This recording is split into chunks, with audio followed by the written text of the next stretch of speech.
if there is any way for any country to avoid going to the IMF, this is my clear suggestion after a very bitter experience during all these years. They did not accept that they have an ideological position. They present themselves just as technocrats, but actually they embrace the most neoliberal version of neoclassical economics and the most hard for the people expression of the austerity policies that make illegal collective agreements at the national level. We had the tradition, the minimum salary, to be agreed among the social partners, not by law or by a governmental decision.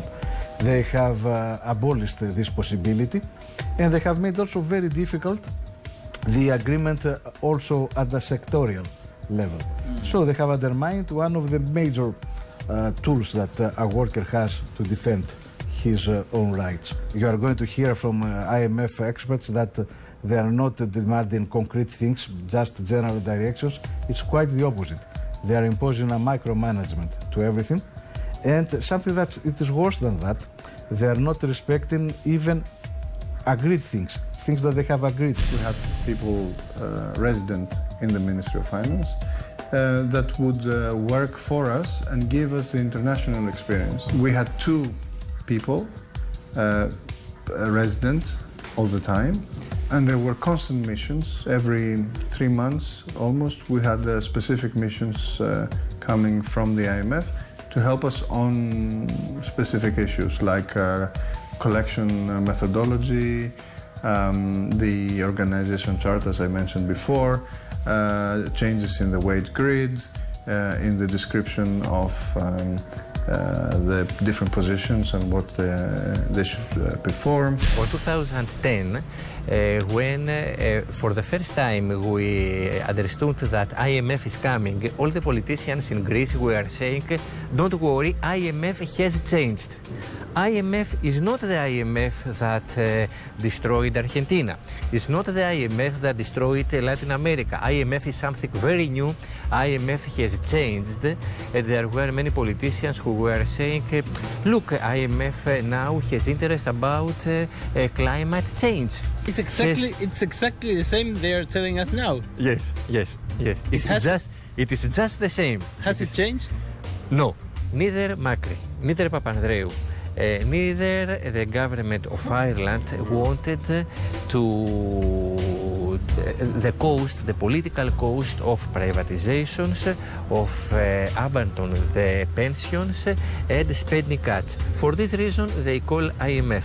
IMF are economic hitmen, are gangsters of international banks. I was President of Parliament elected with a mandate to do away with the austerity packages, to do away with the Troika, to do away with the memoranda.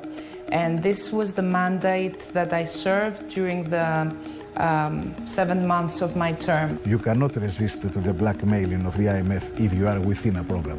That's why now our basic effort is in August to have what we call a clean exit. That is, not to have any more need to succumb to these conditionalities imposed by the IMF. There are some recent studies by the IMF, reports of the IMF, focusing on inequalities and admitting at theoretical level that inequalities are not good for development. This is true. But when we pass from reports to the suggested measures, it is the old IMF as usual. Always austerity, always these neoliberal measures, always deregulation, always in favor of the rich and not of the poor. I hope that never again Greece would have to ask the intervention of the IMF. There are many things that the program mandated that were wrong, and we shouldn't have done it anyway, but we had to because of the creditors. There are many things that we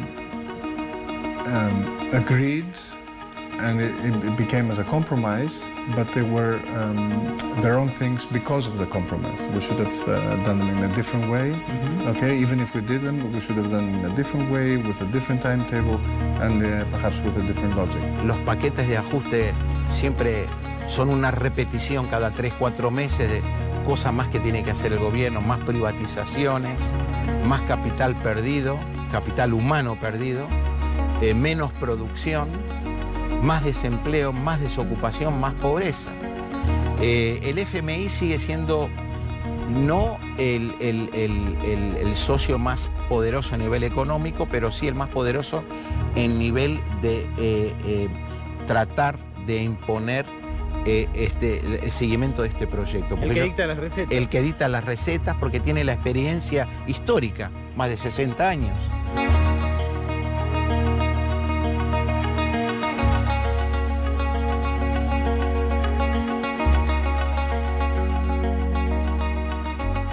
No es algo ajeno a tu vida cotidiana, no es algo que pasa en las noticias, en los diarios, es algo que tiene que ver directamente con vos. Recién lo viste en palabras de los mismos funcionarios.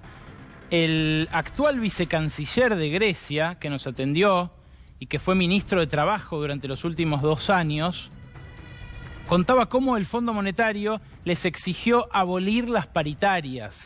Grecia tiene, al igual que Argentina, una tradición de negociación colectiva muy fuerte. De vuelta, no es esto una crónica sobre la crisis griega. Hoy, la noticia económica es que el gobierno de Mauricio Macri alcanzó un acuerdo técnico con el fondo y que solo falta la venia del directorio, que va a venir la venia del directorio, porque vino antes de que se iniciaran las negociaciones. Ahora, lo que incluye la letra chica de ese acuerdo que estamos por firmar es lo que te están contando los griegos.